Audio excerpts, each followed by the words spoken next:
भगवान श्री कृष्ण के एक रूप को सब जानते हैं, लेकिन एक रहस्य है जो सबको नहीं पता है।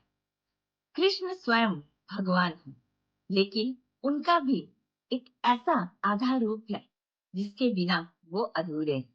और वो रूप है हमारी श्रीमती राधा रानी का। आज हम बात करेंगे राधा अष्टमी की, उस दिव्य दिन की जब प्रेम की देवी, भक्ति की मूर्ति राधा जी का प्रकाश हुआ। तो राधा अष्टमी क्या है? राधा अष्टमी भाद्रपद मास के शुक्ल पक्ष की अष्टमी तिथि को मनाई जाती है। भगवान कृष्ण की जन्माष्टमी के 15 दिन बाद राधा जी का जन्मोत्सव होता है। ये दिन श्रीमती राधा रानी के प्रकाश का दिन है, जो भक्ति और प्रेम का सार लेकर धरती पर आई। तो राधा रानी के जन्म की कथा मैं आपको सुनाती हूँ। वृषभानु जी और कीर्तिदा जी के घर बरसाना में राधा जी का प्रकाश हुआ। कथा कहती है कि जब राधा जी का जन्म हुआ तब उनकी आंखें बंद। सब लोग चिंतित थे, पर जैसे ही नंद बाबा ने कान्हा को गोद में लेकर राधा जी के पास लाए, राधा जी ने तुरंत अपनी आंखें खोली और कृष्ण का दर्शन किया। ये प्रमाण है कि राधा रानी का जीवन, राधा रानी की प्रेरणा, राधा रानी की सारी शक्ति, सब कुछ भगवान कृष्ण ही है।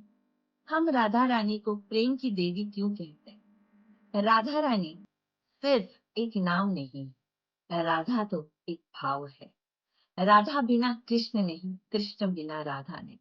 जैसे सूरज और उसकी रोशनी अलग नहीं हो सकती, वैसे ही राधा कृष्ण भी कभी अलग नहीं हो सकते। वो तो एक ही तत्व है। भगवत गीता में कृष्ण कहते हैं, भक्ताय माम अभिजानाति, मुझे सिर्फ प्रेम से पाया जा सकता है। और वो प्रेम का साथ, प्रेम का रूप श्रीमती राधा रानी। तो राधा अष्टमी का महत्व मैं बताती हूँ। राधा अष्टमी के दिन भक्तों को राधा रानी की कृपा मिलती है। जो राधा रानी का नाम स्मरण करता है, उसका मन पवित्र हो जाता है। राधा रानी भगवान की हल्दीनी शक्ति है, वो शक्ति जो भगवान को भी आनंद देती है। कलयुग में भी राधा नाम लेने से ही भक्ति में उन्नति होती, इसलिए हर भक्त के मुंह से निकलता है राधे राधे, क्योंकि राधा का नाम लेते ही कृष्ण स्वयं आकर्षित हो जाते हैं। हमें ज्यादा परिश्रम करने की आवश्यकता ही नहीं होती है।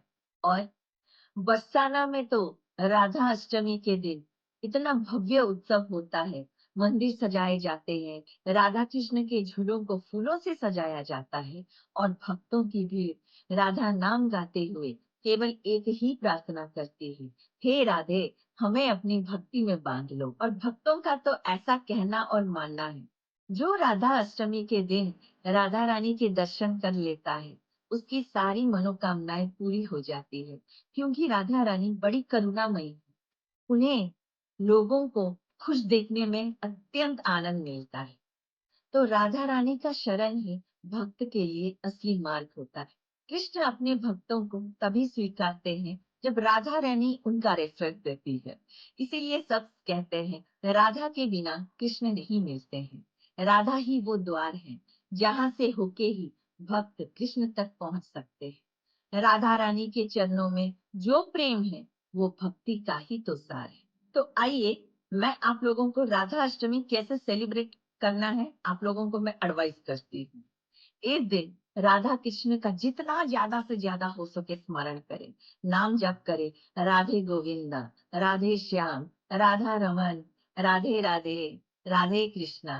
भक्ति का गीत गाए, भजन सुनाए, अपने मन में निर्मल प्रेम जगाए, क्योंकि राधा माँ करुणामयी है।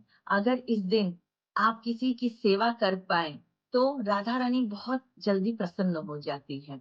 और मैं एक बात कहूँ, मेरे घर में मैं बहुत बड़े आकार में राधा अष्टमी सेलिब्रेशन करती हूँ। नगर संकीर्तन होगा, भजन कीर्तन होगा, कथा होगा, और मैं अपने घर में बहुत बड़े आकार में राधा अष्टमी का सेलिब्रेशन करती हूँ। तो आप सबको भी निमंत्रण है, आप आना चाहे तो आ सकते हैं। उस दिन नगर संकीर्तन होगा, कथा और कीर्तन होगा, अभिषेक होगा राधा कृष्ण का, और प्रसाद सेवन भी होगा।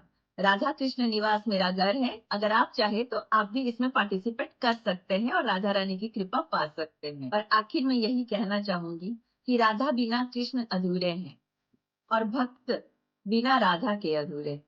राधा अष्टमी हमें याद दिलाती है कि भगवान तक पहुंचने का रास्ता ज्ञान या तपस्या से नहीं पाया जा सकता, सिर्फ राधा रानी के प्रेम से ही पाया जा सकता है। तो दोस्तों, इस राधा अष्टमी पर चलिए हम सब मिलकर राधा रानी से ये प्रार्थना करते हैं कि हे राधा रानी, हमें भी अपना प्रेम देना, हमें भी वो सब मार्ग दिखाना कि हम कृष्ण के चरणों तक पहुंच पाए। Radhe Radhe, stay blessed. Happy Radha Ashtami to all of you.